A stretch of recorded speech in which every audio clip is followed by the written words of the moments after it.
یو ورور وایي چې که یو سړی قسم وخوري د خپل سر چې یعنې قسم دی زما په سري، نو آیا دا قسم به قسم شمارلی کیږي او که نه؟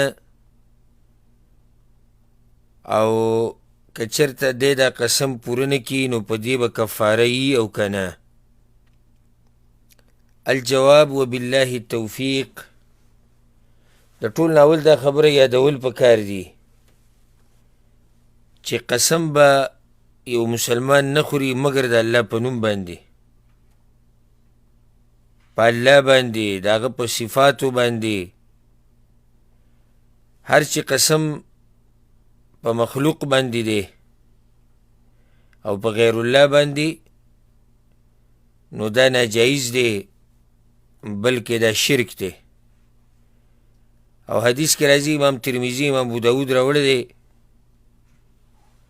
من حلف بغیر الله فقد کفر او اشرک.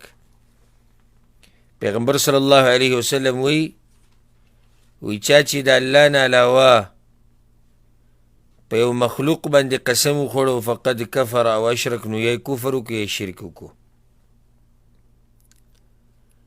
درشن یو بل حدیث کې راځي، امام بخاري راوړی دی، امام مسلم هم راوړی دی. پیغمبر صلی الله علیه وسلم وی من كان حالفا فليحلف بالله او ليصمت. که څوک څه خبره کې قسم خوري او ضرورت یې نو بیا دې قسم وخوري په الله باندې او یا دې غلی شي. یعنې په غیر الله باندې قسم دا نه دی روا او دا د شرک په زمره کې راځي. او غیر الله باندې قسم دی کې دا خبرې ټولې دننه راځي، لکه د یو انسان په ژوند باندې قسم خوري، یا د هغه په سر باندې، یا د هغه په عزت باندې، او یا وایي چې قسم مې دی په مور باندې او په پلار باندې او د بچو په سر قسم خورم، او په کعبه مې دی قسم یو، په بابا او په پیر او په مرید او دا ټول په دغه زمره کې دننه راځي. ناول خو دا مسله یادول پکار دي.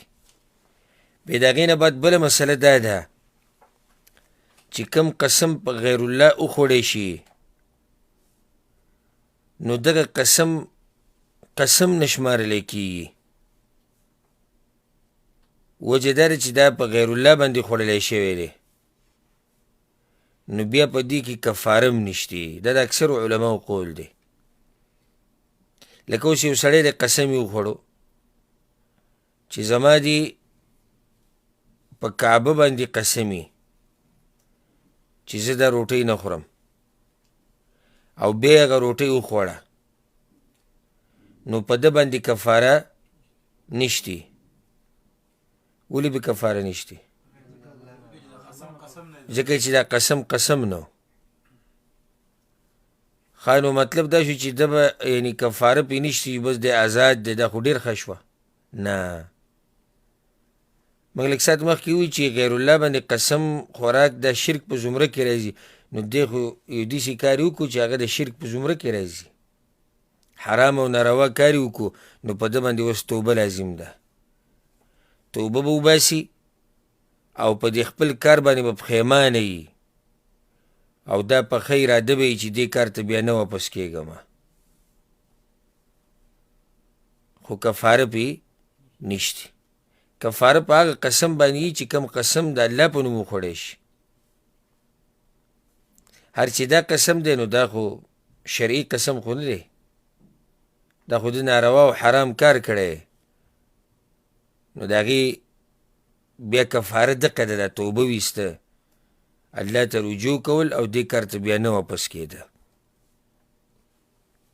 او دې ورور چې دا قسم خوړلی نو وایي چې ما قسم خوړلی، یا یو کس قسم خوړلی په خپل سر باندې چې قسم مې دی زما په دې سر باندې، او د خپل سر قسم درته خورم، یا په خپل سر درته قسم خورم. یو کار یعنی مطلب چې دا کار به زه کوم یا یې نه کوم، او کار یې وکړو یا یې ونه کړو.